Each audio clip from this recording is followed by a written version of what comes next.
देखिए, ये अटारी की कहानी इन्वेस्टिगेशन मीडिया पर आप देख रहे हैं। RYM जो ये राजीव गांधी युवा मित्र हैं, इन्हीं की जुबानी हम पूरी कहानी में, पूरी पटकथा में कोई भी सवाल नहीं करेंगे और ना बोलेंगे। हम फिर बोल रहे हैं, आप लगातार इस वीडियो को जरूर देखें और शेयर जरूर करना इसको आगे की, फिर ये सुनाएंगे। आगे चलो। देखिए, जैसे ही सरपंच साहब आए, 4-5 लड़के, और वो भी वार्ड मेंबर था जिसको सरपंच साहब ने अपना प्रतिनिधि बना के भेजा, जिसको हमने लेटर पैड दी थी, वो भी मेंबर शर्मा जी थे। वो आए और उन्होंने ऐसा रोल लिया, उनके हाथ में लठ था और उन्होंने हमारे ऊपर लठ भी बाजा, धक्का धूमी की, गाली गलौज किए। हमने कहा, अरे साहब आपने ही तो बुलाया था, आपने कहा कि हम तो पलक पावड़े बिछाएंगे, आप तो जैसे हमारे पास कोई आतंकवादी आए वैसा बिहेव कर रहे हो। और जब सरपंच साहब ने, हमने कहा कि हमारी जो वाजिब मांग है उसके लिए हम आए, उसी टाइम पे पुलिस की एंट्री हो गई। एडिशनल एसपी साहब थे और वहाँ पे काफ़ी तादाद में पुलिस, 2-3 गाड़ी इधर से आई, 2-3 गाड़ी हमारे पीछे से आ गई। कुछ पुलिस वाले पैदल अपने खेत के जो डोले होते हैं उनके अंदर से निकल के आ रहे थे, कुछ सिविलियन में निकल के आ रहे थे। तब पता लगा कि वो पूरी तरह छावनी बन चुका था और हम गए, तब भी हम देख रहे थे चप्पे पे पुलिस तैनात थी। और जब पुलिस ने कैसे करके जब वहाँ हमको उन लोगों से बचाया और कहा कि हम आपका ज्ञापन दिला देंगे, हमने कहा, बोले आप अनुमति लेते, हमने साहब अनुमति के लिए तो हमने आपको लेटर पैड भेज दिए थे, जो भरतपुर जिलाध्यक्ष के माध्यम से आपको भेजे गए। जब हमको आपने अनुमति नहीं दी तो हम शांतिपूर्वक आ रहे थे और पहले भी शांतिपूर्वक ही आते। उन्होंने कहा कि आप सभी यहाँ से चलिए, हम आपका ज्ञापन दिला देंगे। फिर हमने उनसे कहा, सर हमारे मोबाइल बल, तो उन्होंने कहा भाई आप ढूंढ लीजिए। 4 मोबाइल हमको नहीं मिले। वहाँ से हमको पुलिस ले गई और पुलिस ने हमको गाड़ियों में भरा और लखनपुरा थाने लेकर आ गए। लखनपुरा थाने आके हमने वहाँ के SDM साहब थे, उनको ज्ञापन दिया, हमारा मांग पत्र सौंपा और ऊपर थाने की जो रूम था उसमें ले गए। वहाँ हम क्या वाकया देखते हैं, लगभग हमारे 500 साथी, जिनको किसी को 4 बजे, किसी को 5 बजे, किसी को 9 बजे, किसी को 10 बजे वहाँ रखा था और वो बड़े मायूस थे।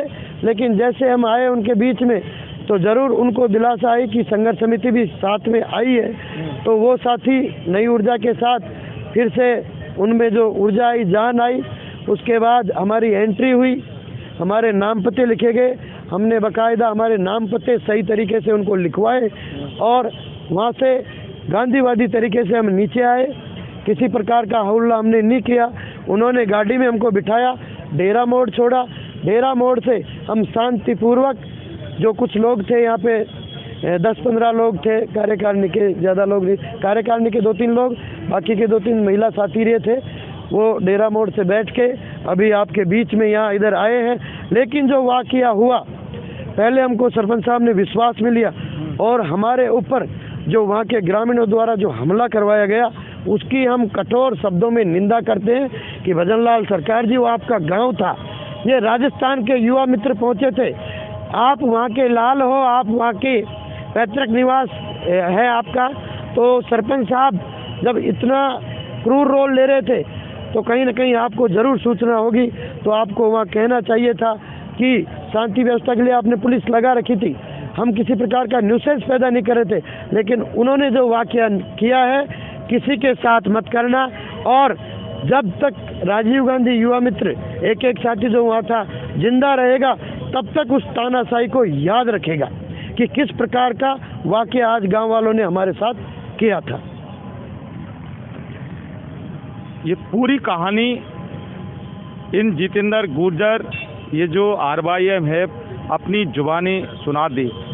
लेकिन सरपंच साहब, आप सरपंच यानी कि मुखिया, जनता के मुखिया, आप कम से कम इनके साथ न्याय नहीं कर सकते।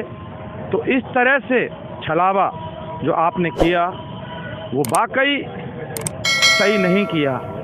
विश्वास में लेकर विश्वासघात एक बहुत बड़ा अपराध होता है सरपंच साहब।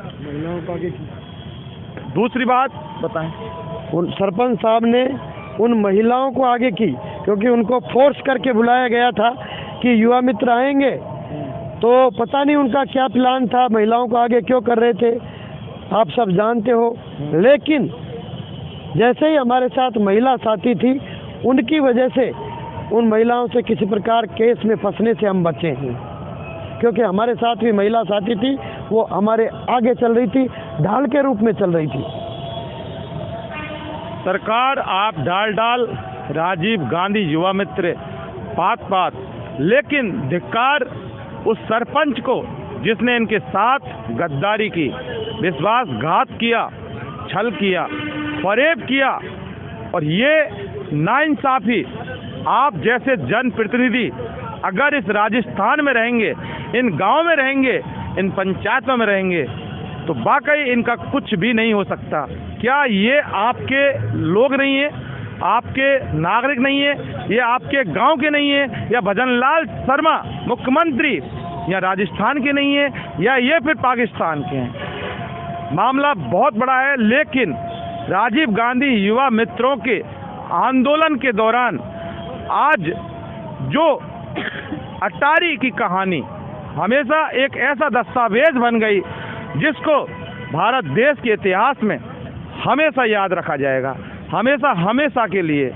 नियुक्ति मिले नहीं मिले वो बहुत अब बात की बात हो गई, लेकिन इनका आंदोलन पूरा देश देख रहा है। भजनलाल शर्मा, आप मुख्यमंत्री हो, ये आपके लोग हैं, आपके पिता के चरणों में अरदास लगाने गए थे, सिर्फ अरदास, यानी कि आपको भगवान माना, आपके घर को मंदिर माना।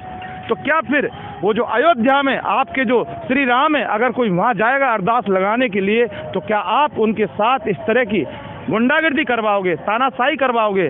करवा के देख लेना, जनता सब देख रही है, चुनाव आने वाला है। आपके पिताजी के चरणों में अरदास लगाने के लिए गए थे, क्या कसूर इनका? ये कोई वहाँ ऐसी गतिविधि नहीं कर रहे थे। पूरी कहानी इन्होंने अपने जुबानी सुनाई है, और हमने पहले ही कहा था कि हम कोई इनसे सवाल नहीं करेंगे। लेकिन अटारी की कहानी आज एक बहुत बड़ा इतिहास बन चुका है। इन्वेस्टिगेशन मीडिया के लिए शहीद स्मारक से पवन कुमार के साथ में जितेंद्र शर्मा।